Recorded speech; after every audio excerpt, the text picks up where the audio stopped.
다시 마가복음으로 돌아왔습니다. 오래간만에 돌아오는 것 같아요. 여전히 마가복음은 예수님이 누구신가에 대하여 말씀하고 있습니다.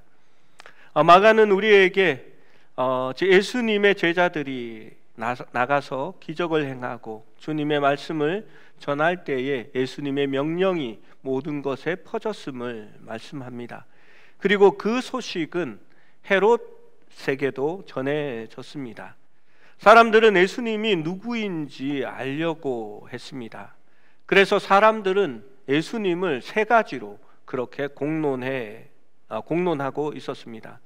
먼저 그는 살아 돌아온 세례 요한이다 라고 말하는 사람들이 있었고, 또 한 무리는 그는 엘리야다 라고 이야기했습니다. 세 번째는 선지자 중에 하나다 라고 말하는 사람들이 있었습니다. 여러분, 이 답이 틀린 답이죠. 마가는 그것이 옳지 않다라고 분명히 얘기합니다. 아직 사람들은 예수님이 누구인지를 제대로 대답하지 못하고 있습니다. 그리고 지금 헤롯의 예를 들어서 그가 생각하는 예수가 누구인지 구체적인 예시를 드러내고 있습니다. 헤롯은 예수님이 자기가 목베어 죽인 바로 그 메시아, 그 헤롯 세례 요한이 아닌가, 그렇게 두려워하고 있는 것입니다. 오늘 설교는 이야기처럼 좀 편하게 들어주시면 좋겠습니다. 과거에 어떤 부분은 제가 한번 설명드린 적도 있습니다. 예수님 시대의 이스라엘은 로마의 식민지로 로마의 영토였습니다. 주전 37년에 로마는 헤롯 대왕을 유대인의 왕으로 세웠습니다. 그는 로마 제국을 위해 일했고 매우 잔인한 인물이었습니다. 유대인들의 환심을 사기 위해서 그는 성전을 지었고 그것이 예루살렘 성전이었습니다. 또 그가 죽었을 때에 로마는 그의 왕국을 세 수로 나누어서 그의 아들들이 다스리게 합니다. 헤롯 대왕이 행한 가장 나쁜 일 중에 하나는 이 예수님이 왕으로 태어났다라는 소식을 듣고 나서 자기의 왕자리를 넘보지 못하게 하려고 베들레헴에 태어난 어린아이들을 다 죽여버렸던 일들이 있었습니다. 그때에 예수님은 피하여서 이집트로 가게 되었고요. 예수님의 가족들은 그 일 이후에 헤롯은 곧 죽게 됩니다. 그런데 이 헤롯이 죽게 된 그 연도가 역사책에는 BC 4년이라고 기록되어 있습니다. 우리가 성경의 연대기로 볼 때에 예수 그리스도를 중심으로 1년을 잡습니다. 그런데 역사의 연도와 성경의 연도가 여기서 맞지 않게 됩니다. 그래서 역사를 기준으로 우리가 예수님의 탄생이 언제냐 하면 1년이 아니라 BC 4년이다 라고 얘기하게 되는 겁니다. 그래서 그 연도의 차이가 있다라는 걸 그냥 상식적인 의미에서 알고 계시는 것이 좋겠다라고 생각합니다. 로마가 헤롯 대왕의 이 땅을 이제 셋으로 나누어서 그의 아들들에게 주어집니다. 그런데 문제는 성경에는 그 아들들을 다 헤롯으로 기록한다는 겁니다. 그래서 예수님 당시에 그 헤롯과 또 나중에 이 사도들이 핍박받고 그 야고보가 죽게 되었을 때에 그때 왕도 헤롯이다라고 생각하는데 다 다른 헤롯이라고 생각하여야 합니다. 이스라엘 땅이 어떻게 나누어져서 이렇게 지배를 받았는지는 예전에 설명한 적이 있는데 한 번 더 그렇게 보도록 하겠습니다. 지도를 한번 띄워 주십시오.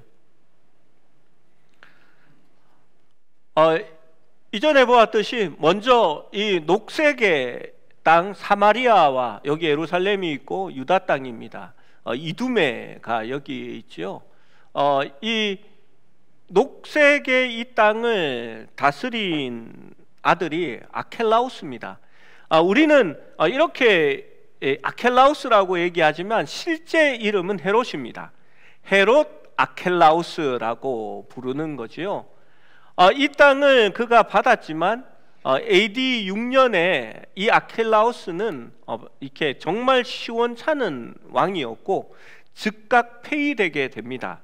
그래서 로마는 다시 왕에게 다른 헤롯의 자손에게 이 땅을 맡기지 않고 본인이 직접 통치하는 관리를 보내게 됩니다.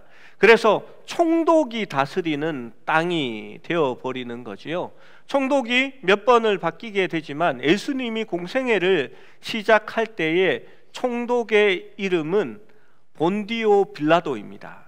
그래서 본디오 빌라도가 성경에도 등장하고 우리가 사도신경에 본디오 빌라도에게 고난을 받았다라고 얘기하는 겁니다. 이 땅은 이제 총독이 가리키는 다스리는 직할하는 땅이 되고 말았습니다. 여기에 있는 땅이 헤롯 빌립이 다스리는 땅이 됩니다. 헤롯 빌립도 오래 다스리지는 못합니다. 이 헤롯 빌립이 이 땅을 이렇게 다스리지 못하고 결국은 내어놓게 될 때에 이 티베리우스 황제의 시기가 끝나고 우리 칼리큘라가 다음 왕이 될 때에 이 땅을 이 오늘 성경에 나타난 헤로디아가 다른 사람에게 이 자기 오빠지요 헤롯 안티바에게 이 땅이 물려지는 것이 싫어서 치맛바람을 일으키면서 칼리큘라에게 찾아가서 이 땅을 같이 다스릴 수 있도록 요청을 하게 됩니다. 그런데 헤롯 안티바는 칼리큘라와 먼저 알고 있는 사람이었습니다. 이 헤롯 안티바가 칼리큘라에게 가서 먼저 만납니다. 그리고 이 헤롯 안티파스가 야망이 있고 로마 황제와 반하여서 그 땅을 차지하려는 어떤 욕심이 있다라는 것을 미리 모함에 가까운 정보를 칼리큘라에게 알려줍니다. 그런데 아니나 다를까 이 헤로디아가 칼리큘라에게 찾아가서 이 땅을 이렇게 우리한테 달라, 우리가 같이 이렇게 다스리겠다라고 얘기할 때에 칼리큘라가 그 속셈을 눈치채고 이 헤롯 안티바와 헤로디아를 축출해서 스페인 땅으로 보내버리게 됩니다. 그래서 이 헤롯 안티바의 운명은 거기서 끝이 나게 되는 것이지요. 여기에 있는 갈릴리와 베레아는 바로 헤롯 안티바가 다스리는 땅이 되어졌습니다. 여기에서 한 가지 우리가 미리 보았으면 하는 게 여기가 디베리아입니다. 여기 점인데요. 희미해서 잘 안 보이네요. 이 디베리아가 헤롯 안티바가 궁전을 두고 살고 있었던 곳이고요. 여기에 있는 마케루스라는 곳이 세례 요한이 죽었고 이 헤롯 안티바의 이렇게 휴양 궁전과 또 요새 그리고 감옥의 역할을 함께하는 도시가 바로 이 마케루스입니다. 다음 사진을 한번 띄워주시면 이게 마케루스의 전경입니다. 엄청난 요새지요. 여기에 길이 있어서 이렇게 돌아서 뺑 돌아서 이렇게 올라가게 돼 있는데요. 이 길이 없어서 이렇게 적들이 올라와서 올라가려면은 이 경사를 타고 올라가기가 쉽지 않습니다. 위에서 돌 몇 개만 굴려도 이렇게 쉽지 않은 땅이 바로 이 마케루스입니다. 요 위에 보면 이렇게 이쑤시개 꽂아 놓은 것처럼 기둥이 몇 개 보이시나요? 과거의 유적들입니다. 건물이 세워졌던 곳이 무너지고 기둥만이 남은 곳이지요. 이 마케루스의 감옥에서 이 세례 요한이 죽음을 당하게 되는 겁니다. 이 헤롯 안티바는 왕이 아닙니다. 실제로는 로마가 땅의 일부를 다스리게 허락해 준 거지요. 지금으로 말하면 뭐 관리자 비슷한 그런 개념이 되는 겁니다. 뭐 한 도지사 뭐 이런 개념이 되겠지요. 그런데 안티바는 자신이 그렇게 불리는 것을 원하지 않았습니다. 로마 제국은 자신의 땅을 네 등분하여서 테트라크라고 말하는 테트라가 네 부분을 얘기하는 건데 그것을 다스리는 어떤 왕을 두어서 다스렸는데 이 헤롯은 자기도 그러한 명칭으로 불리기 원했습니다. 그래서 자신을 왕으로 부를 것을 명령한 그러한 인물이었습니다. 헤롯 안티바도 잔인한 인물이었습니다. 그 당시 예수님의 사역이 대체로 갈릴리에서 이루어지고 있었기 때문에 헤롯 안티바의 통치 구역에서 수행되고 있었고, 그가 예수님께서 예루살렘에서 붙들려서 본디오 빌라도에게 재판을 받을 때에도 본디오 빌라도는 그것을 피하기 위해서 마침 헤롯 안티바가 와 있는 것을 보고 니네 동네 사람이니까 네가 재판하라라고 예수님을 보냈다가 헤롯이 다시 희롱하고 돌려보낸 것을 볼 수가 있습니다. 헤롯이 궁전으로 삼았던 그 디베리아는 무덤 위에 세워진 궁전이었습니다. 유대인들은 시체나 무덤을 부정하게 여겼고 거기에 이렇게 머무는 것이나 이렇게 닿는 것을 부정하게 생각했습니다. 그래서 이 유대인들이 헤롯이 살았던 이 디베리아에 있는 궁전에는 출입을 하지 않았습니다. 헤롯이 생일잔치를 열게 되었을 때에 자신의 생일잔치는 그의 요새이자 궁전이고 감옥이었던 아까 보았던 마케루스에서 헤롯 당원들과 천부장 백부장들을 불러서 아마 그곳에서 이 생일잔치가 베풀어지게 된 것 같습니다. 헤롯 대왕은 10명의 아내가 있었습니다. 그러니까 그 10명의 아내들에게서 태어난 많은 헤롯들이 존재하게 된 거죠. 이 헤롯 안티바도 그 중에 한 명이었고 많은 이복 형제들이 있었습니다. 이스라엘의 일부를 통치하라고 통치를 받았던 헤롯 빌립이 말고요, 똑같은 헤롯 빌립이 한 명 더 있습니다.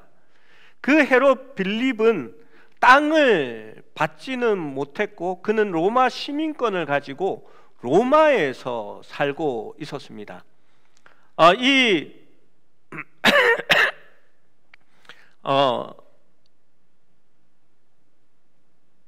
이 헤로디아는 헤롯 안티바의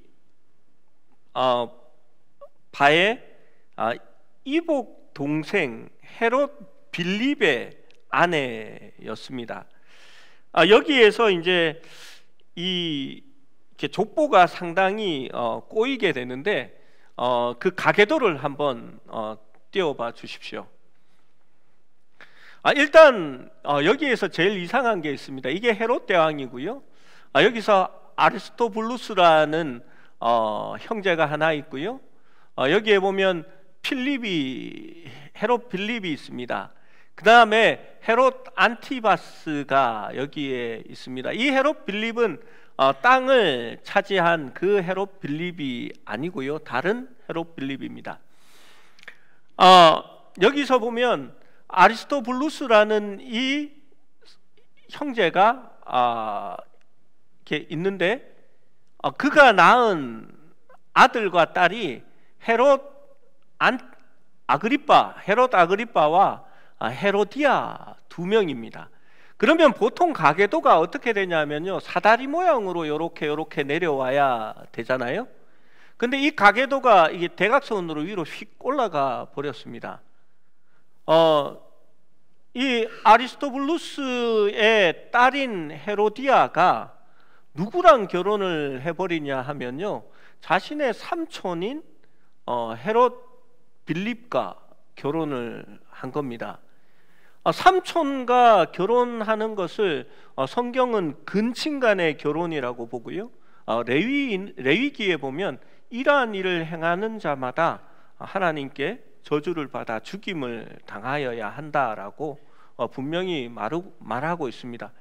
이까지만 해도 이 집구석이 이상한 집구석이다 생각하는데, 거기에 이 헤롯 안티바가 어느 날 로마로 가서 자기의 동생을 만나게 됩니다.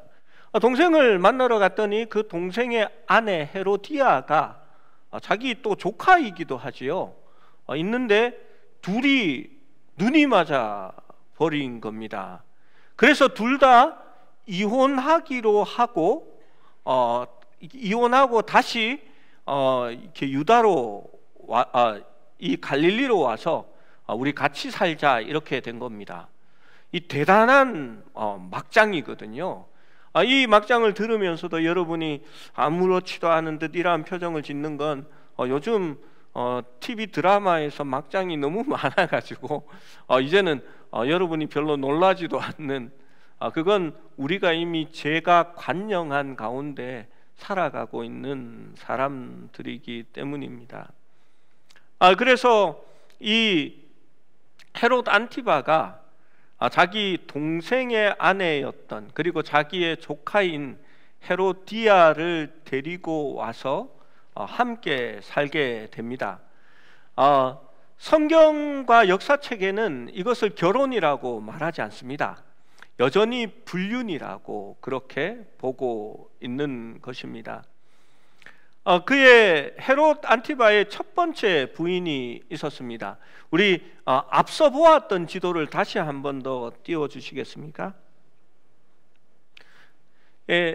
나바티안의 아레다의 딸과 결혼을 했거든요. 나바티안이 어디냐 하면요, 이 베레아 땅에서 요 바깥 부분에서 아래로 쭉 내려가면서 있는 이 땅이 나바티안입니다. 아라비아 족속의 왕이지요. 그 왕의 이름이 아레다인데 그 아레다의 딸이 아레티나입니다. 이게 아레타스인데 그 딸 아레타스와 먼저 이 안티바스가 결혼을 했다가 헤로디아와 결혼하기 위해서 이혼을 해버리게 됩니다.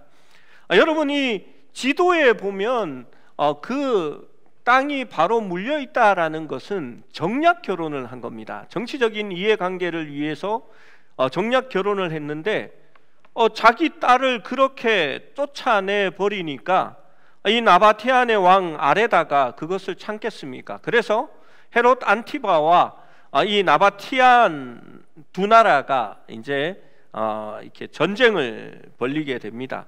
그래서 헤롯과 아레다 왕이 국경에서 충돌하게 되고 이 아레다 왕이 전세에서 거의 승리하게 됩니다.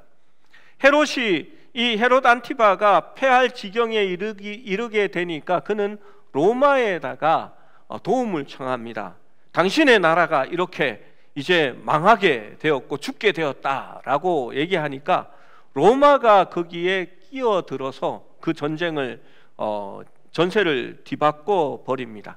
로마의 도움으로 간신히 위기를 모면하는 그러한 상황이 바로 오늘 본문의 상황입니다. 여러분, 헤로디아의 입지가 이제 말이 아니지요. 불륜녀 하나가 뭐 장희빈이 같은 게 하나 들어와 가지고는 본처도 내쫓고 그것 때문에 전쟁을 일으켜 가지고 나라는 엉망이 되었고, 알고 보니까 이 여자가 형제의 부인이고 또 조카를 데려다가 안티바가 결혼을 했네. 여러분, 얼마나 말할 수 있는 거리가 많겠습니까? 사람들이 모이면 아마 그 얘기를 했을 겁니다. 참 듣기 싫은 소리인데 우리 세례 요한이 가는 곳마다 레이기의 말씀을 들어서 그것을 설교하는 겁니다. 너희가 회개하고 하나님께로 돌아오라 라고 할 때에, 너희의 나라가 회개할 것에 대해서 얘기할 때에 이 헤로디아와 헤롯 안티바의 사실도 함께 이야기를 한 겁니다. 오늘 이 말씀에 보면 이렇게 말하다라는 이 말이 엘레겐이라는 동사를 썼는데 18절에 과거 미완료 시제로 사용합니다. 이 과거 미완료 시제는 말하곤 했다라는 의미입니다. 그러니까 한 번 말했다라는 것이 아니라 세례 요한이 자주 이것을 말했고 반복했다라는 습관과 같은 그러한 것들을 의미하는 겁니다. 그래서 헤로디아가 여러분 어떻겠습니까? 정말 세례 요한을 싫어한 겁니다. 증오하게 되었겠지요. 우리는 그것을 상상해 볼 수 있습니다. 17절 말씀에 이렇게 성경은 기록합니다. 17절 말씀 같이 읽어봅니다. 시작. 전에 헤롯이 자기가 위하여 사람을 보내어 요한을 잡아 옥에 가두었으니, 헤롯이 세례 요한을 잡아 감옥에 가두었습니다. 그 이유가 헤로디아를 위해서 그랬다라고 적어 놓고 있습니다. 헤롯의 생일을 당하여서 헤로디아와 전 남편 빌립 사이의 소생인 13살 정도 되는 살로메가 왕과 귀빈들 앞에서 춤을 춥니다. 역사책을 참조해 보면 살로메가 춘 이 춤이 정상적인 아이돌의 그런 댄스를 흉내낸 게 아니고요. 그 당시 이렇게 뭐라고 해야 되나요? 좀 음란하고 매춘을 하는 그러한 사람들이 추는 그러한 춤이었다라고 합니다. 이 헤롯 안티바가 살로메가 진짜 자기의 딸이었으면 그것을 보고 좋아하고 기뻐했겠습니까? 그 딸이 헤롯 빌립의 딸이었기 때문에 그는 그것을 만족해했고 또 그런 춤을 추도록 놔둔 것 같습니다. 살로메의 사악하고 음란한 춤은 헤롯 안티바와 그들과 함께 있었던 술 취한 다른 사람들의 기분을 흡족하게 하였습니다. 그는 군주가 아니었지만 마치 페르시아의 군주가 하던 식으로 이렇게 에스더를 보고 기뻐했던 그 페르시아의 군주가 이렇게 얘기하지요. 내가 나라의 절반이라도 주겠다라고 얘기하듯이 이 헤롯 안티바가 그 흉내를 내는 겁니다. 그런데 그는 나라의 절반을 가진 왕이 아닙니다. 남의 나라의 관리를 맡은 관원과 불과한 사람입니다. 헤롯은 스스로 분위기에 도취되어서 어리석은 말을 하고 만 것이었습니다. 살로메는 그의 어머니 헤로디아의 마음속에 깊이 있었던 그 욕망, 진리를 말하는 세례 요한을 죽이겠다라는 그 욕망을 이루어 주는 도구가 되어집니다. 헤롯은 비록 근심하였지만 이 일을 행할 수밖에 없었습니다. 그는 사람들 앞에서 맹세했기 때문입니다. 그 성경에 맹세라는 것이 복수로 적혀 있기 때문에 한 번만 맹세한 것이 아니라 여러 번 맹세를 한 것 같고, 그는 군주로서 체면 때문에 살로메의 요구를 들어주고야 말았습니다. 그 마케루스의 감옥에 갇혀 있던 세례 요한의 목이 소반에 쟁반에 담기워서 그 연회장으로 올라오게 됩니다. 역사의 기록에는 그 소반에서 세례 요한의 피가 바닥으로 툭툭 떨어졌다라고 기록하고 있습니다. 재판 없이 사람을 참수하는 것은 불법이었지만 헤롯은 이 일을 행하였습니다. 그렇게 해서 구약의 마지막 선지자요, 여인이 낳은 자 중에 가장 큰 자라고 예수님께서 평가하셨던 그 세례 요한이 그렇게 죽게 됩니다. 지도를 한번 펴주시면 여기에 보면 여기가 마케루스입니다. 여기에서 세례 요한이 죽자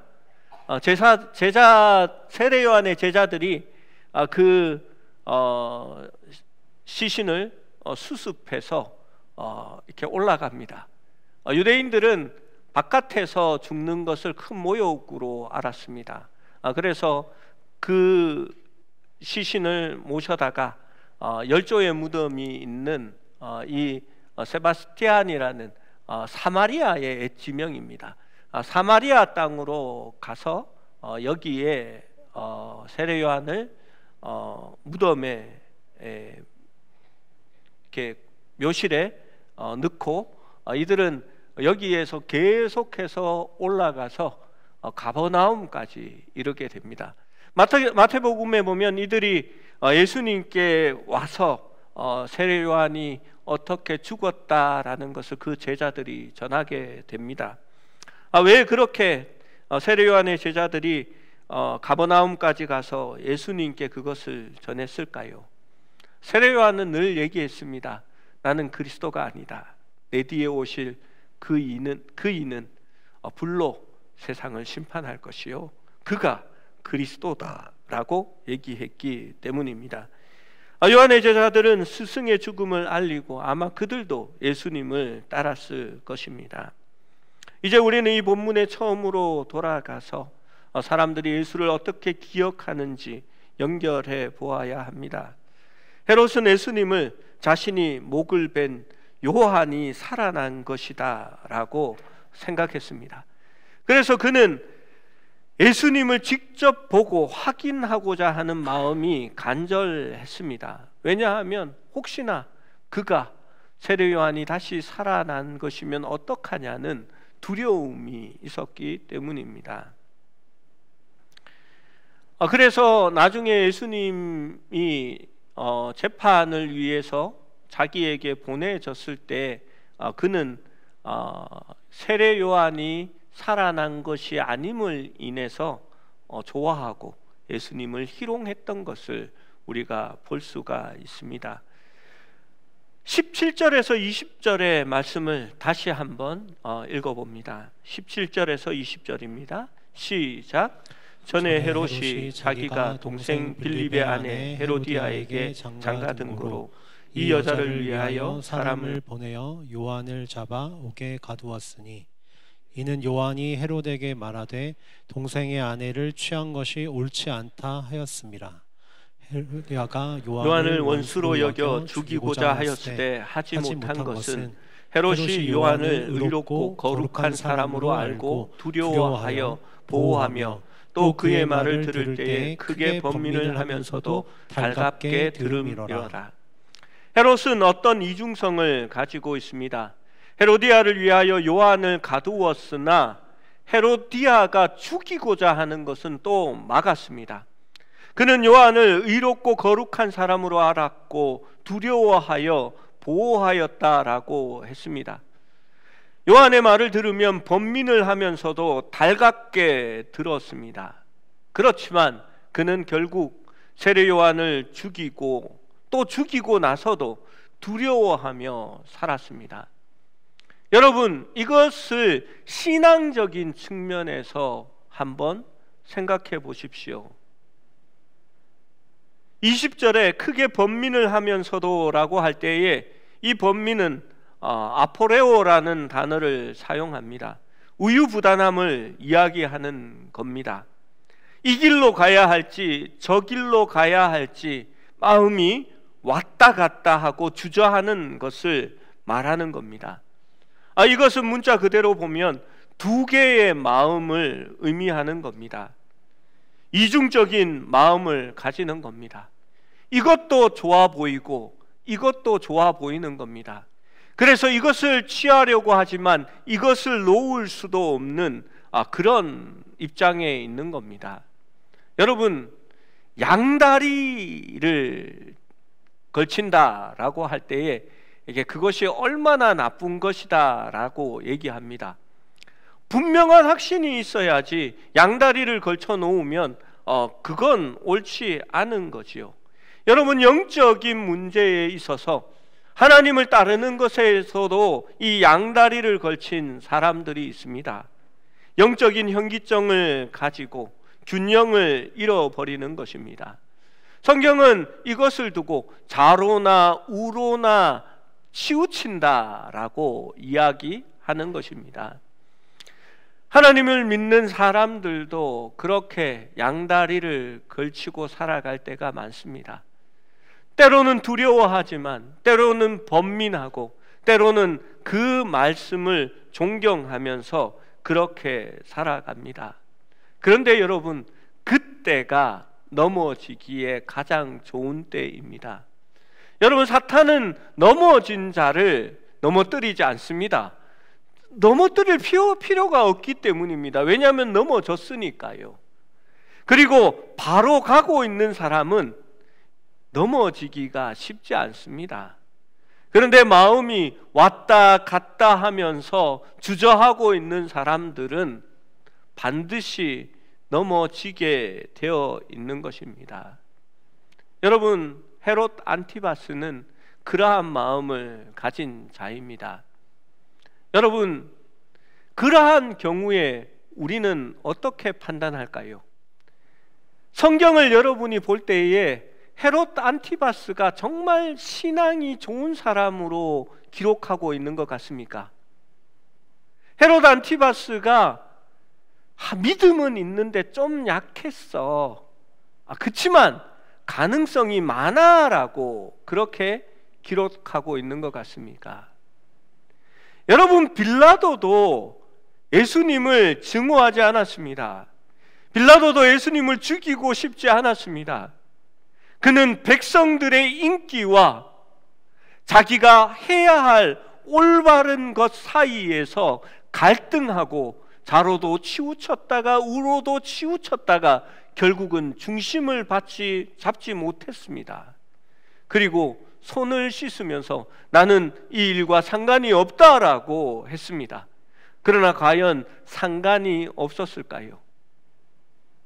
이번 계엄령을 생각해 보십시오. 동원된 많은 사람들이 있었습니다. 나는 원하지 않았다라고 말합니다. 명령이기 때문에 어쩔 수 없었다라고 말합니다. 그런데 그 명령에 복종하여서 이미 국회의 문을 넘어서서 안에 들어갔으면 여러분, 그 자리에 함께하는 겁니다. 시편 1편의 말씀을 기억하십시오. 복 있는 사람은 악인의 꾀를 쫓지 아니하며 죄인의 길에 서지 아니하며 오만한 자의 자리에 앉지 않는다라고 말합니다. 그것이 죄의 속성을 드러내는 겁니다. 처음에는 생각만 하고 생각만 쫓습니다. 그 다음엔 어떻게 됩니까? 그 길에 들어서고 있는 자신을 발견하는 겁니다. 그 길에 서 있으면 죄인이라고 얘기합니다.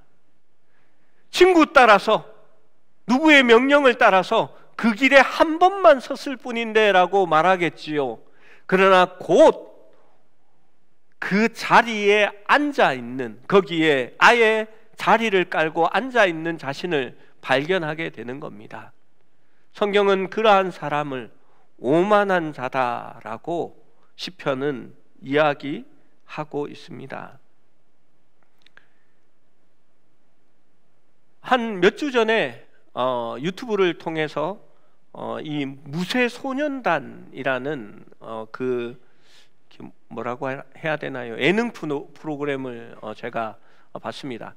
제가 자전거도 좋아하고 수영도 좋아하고 달리기도 꽤나 좋아했습니다. 이제 무릎이 걱정이 돼서 뛰지 않고 있을 뿐입니다. 그런데 그 무쇠소년단에 보니까 다른 그 탤런트들은 제가 모르겠는데 이렇게 한 사람 아는 사람이 유이입니다. 유이. 이렇게 그 유이라는 이렇게 탤런트가 옛날에 아이돌이기도 했죠. 그 탤런트가 과거에 이렇게 수영 선수였던 적이 있어서 수영은 잘하는데 자전거를 전혀 못합니다. 트라우마가 있어서 못하는데 이 철인 3종에 이제 도전하기 위해서 이 자전거를 배워야 하는 겁니다. 그래서 이 여자 탤런트 4명이 철인 3종에 도전하는 그 모습을 그리고 있는 그런 이렇게 예능이었습니다.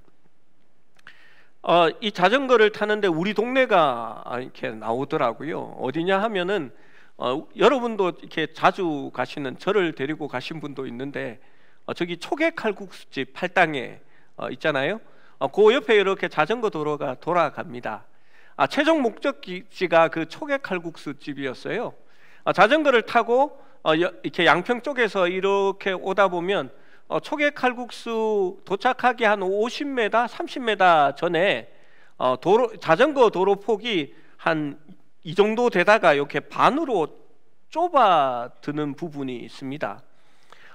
자전거 타고 요만한 데 지나가는 거 아무것도 아니거든요. 그런데 이 유이가 다른 사람들은 다 지나가고 혼자 마지막에 지나가면서 자기가 자전거에 자신이 없으니까 두려움이 생긴 겁니다.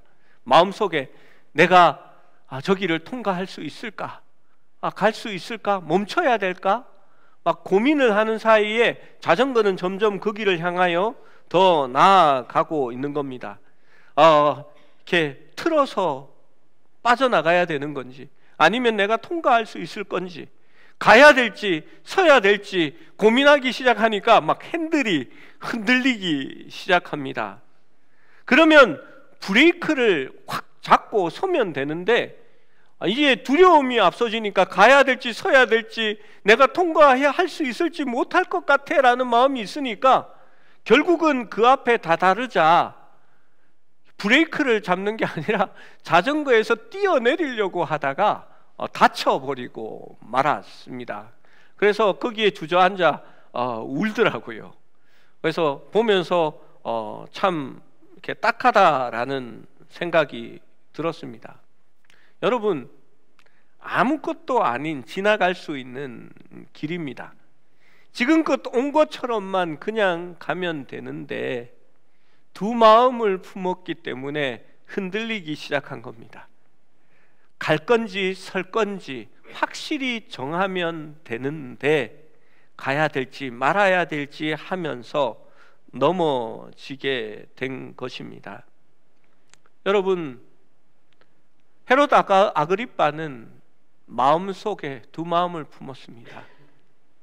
자신의 체면을 가지고 남들이 나를 무시하면 어떡하나라는 그러한 마음이 있었습니다. 하지만 세례 요한을 존경했고 그의 말을 들었고 그 말을 들을 때에 번민하기도 했던 사람입니다.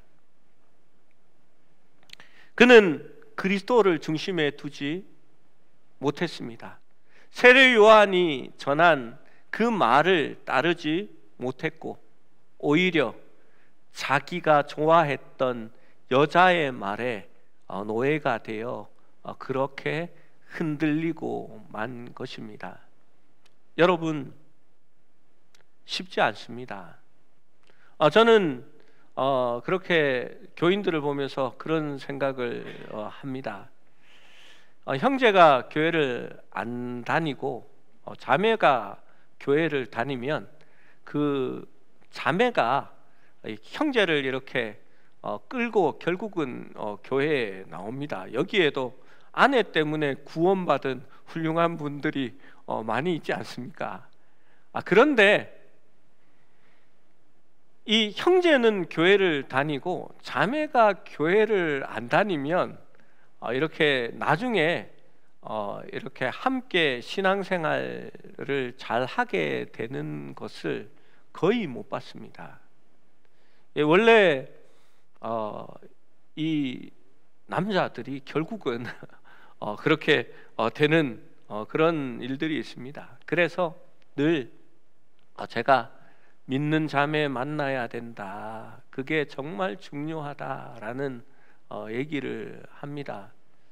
여러분, 교회가 참 안타까운 것이요, 믿음 좋은 형제가 별로 없다는 게 안타깝습니다. 그런데 참 희소식은 믿음 좋은 자매는 얼마나 많은지 모릅니다.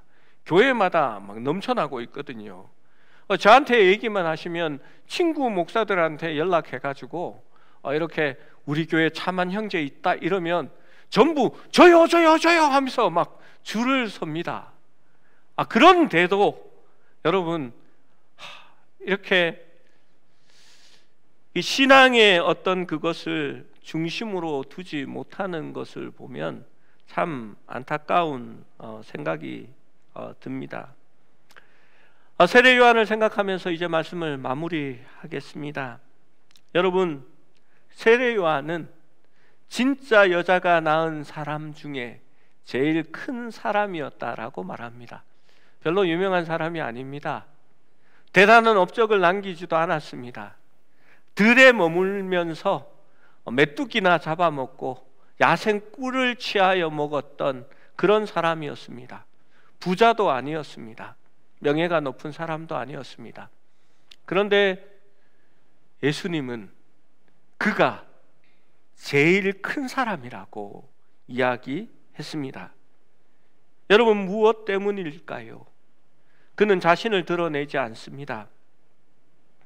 너희가 하나님과 가까워지려면, 하나님의 마음을 알고 주님과 친해지려면 나에게 가까이 와라, 내 말을 잘 들어라, 나와 같이 되라라고 말한 적이 없습니다. 그는 늘 그렇게 자신의 사람들의 시선을 주님께로 돌리는 사람이었습니다. 보라, 세상 죄를 지고 가는 하나님의 어린 양이로다 라고 이야기했고, 나는 비록 물로 세례를 주지만 내 뒤에 오실 그는 불로 세례를 줄 것이다 라고 이야기했습니다. 그는 또한 이렇게 말합니다. 나는 굽혀 그의 신들매도 풀기에 감당치 못하겠노라 라고 고백합니다. 그는 또 말합니다. 나는 쇠하여야 하겠고 그는 흥하여야 할 것이다 라고 이야기합니다.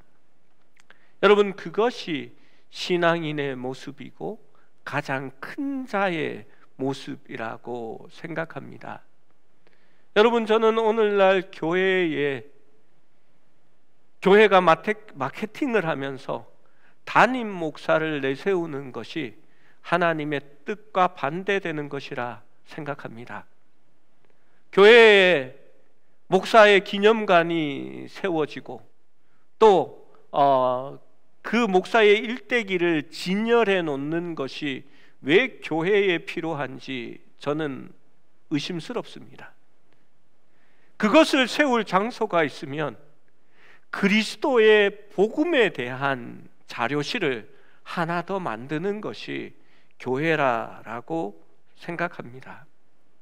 사람들이 찾아오고 목사님 말씀이 대단합니다 할 때마다 그 시선을 하나님께로 돌릴 수 있는 사람들이 진짜 하나님의 사람입니다. 내가 아니라 그리스도를 보십시오. 그가 우리 교회의 주인이시고 그의 뜻을 따르는 것이 우리 교회가 나아가야 할 일입니다 라고 말할 수 있어야 합니다. 우리는 쇠하여야 하겠고 주의 말씀과 주님이 흥하여야 하겠다라고 말할 수 있는 교회가 되어야 합니다. 여러분, 자신을 드러내려고 하지 마십시오. 내가 이렇게 잘났다라고 얘기하려고 하지 마십시오. 내가 남들에게 시키고 지시하고 이런 것이 아니라 내가 좀 더 헌신하고 봉사함으로 인해서 교회를 세우고 주님이 나타나고 흥왕되게 하는 그러한 교회가 되어야 합니다.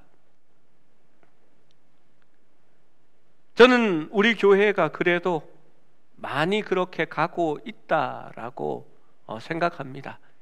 저 자체도 제 이름을 새기는 것에 늘 부끄럽게 생각합니다.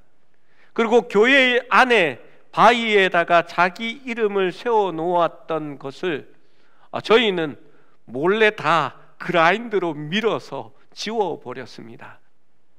교회는 그리스도의 이름이 새겨지는 곳이지 성도들의 이름이 새겨지는 곳이 아니기 때문입니다.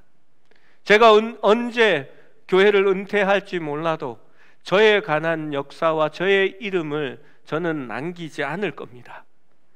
대신 그리스도의 이름이 그 자리에 더 크게 되었으면 좋겠습니다. 우리 장로님들, 안수 집사님들 나이가 많으십니다. 죄송합니다. 이렇게 젊고 일도 열심히 하시는데 나이가 많다고 말하면 또 이렇게 어떻게 생각할지 모르시겠는데 머리도 희끗하시고 나이도 이제 70이 다 돼 가시는데 그 지하주차장에 녹 닦아내는 일이 쉽지 않거든요. 매주 직장 가시고 시간이 날 때마다 오셔서 묵묵히 그 일들을 감당하시고 한 달 넘게 고생하셔서 이제 마무리 하신 것을 거의 마무리된 것을 어제 보았습니다. 그러면서도 하시는 말씀이 올해 안에 끝낼 수 있게 되어서 너무 좋다라고 그렇게 하시는 말씀이 좋았습니다. 여러분, 그것이 교회가 세워지는 방법입니다. 이제 한 해가 마무리됩니다. 여러분, 내년에는 더욱더 나는 새하여지고 그리스도는 흥하여진다, 그러한 마음으로 우리가 신앙생활하고 주님을 높여드릴 수 있는 그런 교회가 되었으면 좋겠습니다. 함께 기도하시겠습니다.